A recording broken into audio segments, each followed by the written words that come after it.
అంతే తప్పితే ఏదో స్వార్థం కోసమో మా పార్టీ కోసమో మేము పెట్టుకున్నటువంటి ప్రాజెక్ట్ కాదండి. ఇది దేశ భద్రతకు సంబంధించినటువంటి విషయం. దేశ భద్రతలో తెలంగాణ పాత్ర ఉంది అంటే మనం గర్వించాలి.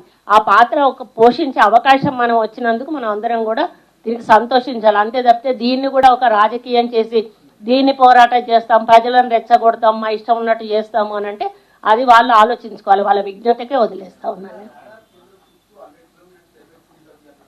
అవునండి, ఇప్పుడు చెప్పా కదా.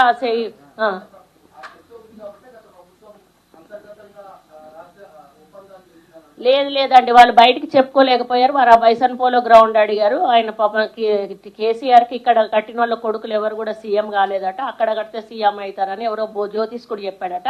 ఆ పోలో గ్రౌండ్ ఇస్తే కానీ మేము ఈ ఫైనల్ సంతకం పెట్టామని వాళ్ళు ఆపేశారు. మళ్ళీ వాళ్ళ గవర్నమెంటే వస్తుంది, ఇట్లనే కంటిన్యూ చేసి అది లాక్కుందామని చూశారు. కానీ వాళ్ళు ఇవ్వలేదు, సెంట్రల్ వాళ్ళు ఇవ్వకపోతే ఈ ఫైల్ పక్కన పెట్టారు. దాన్ని బూసి దులిపి బయటికి తీసి మేము ఇది ఒక తెలంగాణకు మంచి ప్రాజెక్ట్ వస్తున్నప్పుడు మనం ఎందుకు వద్దనాలి, అంతా కంప్లీట్ అయిపోయింది, జస్ట్ ఫైనల్ సంతకానికి ఉన్నది. మేము పెట్టాము, వాళ్ళకి హ్యాండ్ ఓవర్ చేసాము. ఇప్పుడు మళ్ళీ వాళ్ళు స్టార్ట్ చేస్తాం.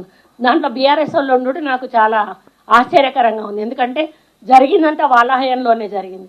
ఈరోజు మళ్ళీ వచ్చి చెప్తున్నారు. ఈరోజు 30 సంవత్సరాలుగా మనం ఒకటి తమిళనాడులో ఉన్న దాన్ని చూస్తూ ఉన్నాం. 30 సంవత్సరాల నుంచి అక్కడ ఎవరికి కూడా ఎటువంటి చిన్న హాని కూడా కలగలేదు. అది కలిగి ఉంటే దాన్ని బేస్ చేసుకొని కోర్టుకు పోయేవాళ్ళు, కోర్టు నుంచి స్టే తెచ్చుకునేవాళ్ళు. మేము కూడా దాన్ని దృష్టిలో పెట్టుకొని అవసరమైతే మేము కూడా ఫైల్ ఆపేవాళ్ళం. అదే స్టే కూడా వెకట్ చేశారు కదా. ఇప్పుడు ఎవరైతే అధ్యక్షుడు ఉన్నాడో ఆయన ఈ రీజన్స్ ఉన్నాయని స్టే ఇస్తే అది సరైనది కాదు అని చెప్పి కోర్టు కూడా స్టే వెకట్ చేసింది. కాబట్టి ఈరోజు తమిళనాడులో రన్నింగ్లో ఉన్నటువంటి దాన్ని చూసినప్పుడు మనం ఆటోమేటిక్గా ఆలోచించుకోవాలి, ఇది ఎటువంటి ముప్పు లేనటువంటి ప్రాజెక్టు అనేది అక్కడ ఆల్రెడీ నిరూపితమైంది. దాని తర్వాత ఇక్కడ మనం పెట్టుకుంటే ఎటువంటి ఇబ్బంది కూడా కాదు అనేది కూడా మనకు అర్థమైపోతూ ఉంది. అది కావాలని వాళ్ళు రాజకీయం చేయడానికి ఈరోజు చేస్తూ ఉన్నారు. దీంట్లో ఏదన్నా పరిరక్షణ సమితి మాట్లాడినా ఆయన మాట్లాడడానికి కూడా అది అధికారం లేదు. ఎందుకంటే ఆయనకు కూడా ప్రైమ్ మినిస్టర్ నుంచి వచ్చింది, ఎక్కడైతే కోర్టు నుంచి కూడా స్టే వెకెట్ చేశారు, ఆయనకు కూడా మాట్లాడే అధికారం లేదు. దానివల్ల ఏదో పొలిటికలైజ్ చేస్తామనుకుంటే చేస్తారు, చేయనేయండి. కానీ ఇక్కడ చేయడానికి ఏ ఆస్కారం కూడా లేదు.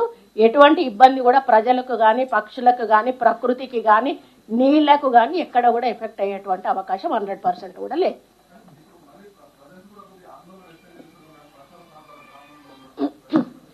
గ్రామాలను ఎక్కడా కూడా ఎవరిని వెకెట్ చేసేది లేదండి. 100% ఎక్కడున్న గ్రామాలు అక్కడే ఉంటాయి. అవసరమైతే వాళ్ళు ఇక్కడ మొత్తం ఇది ఇన్స్టిట్యూషన్ అయిపోయిన తర్వాత వీళ్ళ ద్వారానే గ్రామాలు అభివృద్ధి చెందుతాయి. అర్థమైందా? వాళ్ళకి హెల్త్ సెంటర్స్ కట్టడం కానీ, స్కూల్స్ కట్టడం కానీ, ఇటువంటివి మరి